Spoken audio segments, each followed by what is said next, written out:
ಧ್ವನಿ ನ್ಯೂಸ್ಗೆ ಸ್ವಾಗತ. ತುಮಕೂರು ಜಿಲ್ಲೆ ಮಧುಗಿರಿ ನಗರದಲ್ಲಿ ವಾಸ್ತವದಲ್ಲಿ ಬದಲಾವಣೆ ತರ್ತಾ ಇದ್ದೇನೆ ಎಂದು ವಿಧಾನ ಪರಿಷತ್ ಸದಸ್ಯರು ಆದ ಆರ್ ರಾಜೇಂದ್ರ ಅಣ್ಣನವರು ಈ ದಿನ ಮಧುಗಿರಿ ತಾಲೂಕು ಸರ್ಕಾರಿ ಆಸ್ಪತ್ರೆಗೆ ಭೇಟಿ ನೀಡಿ ಜನರ ಕಳವಳವನ್ನು ಆಲಿಸಲು ಮತ್ತು ಸುಧಾರಣೆಗಾಗಿ ಪ್ರದೇಶವನ್ನು ಗುರುತಿಸಲು ಒಂದು ಪೂರ್ವಭಾವಿ ಹೆಜ್ಜೆ ಇಟ್ಟಿದ್ದಾರೆ.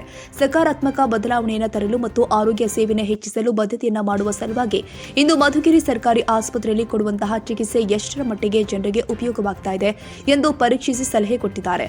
ಬೆಡ್ನಲ್ಲಿ ಇರುವ ಎಲ್ಲಾ ರೋಗಿಗಳನ್ನ ಮಾತನಾಡಿಸಿ ಆರೋಗ್ಯ ವಿಚಾರಿಸಿದ್ರು. ಇಲ್ಲಿ ಯಾವುದೇ ತೊಂದರೆ ಆಗದೆ ನಮಗೆ ಹೇಳಿ ಎಂದು ರೋಗಿಗಳಿಗೆ ಧೈರ್ಯ ತುಂಬಿದ್ದಾರೆ.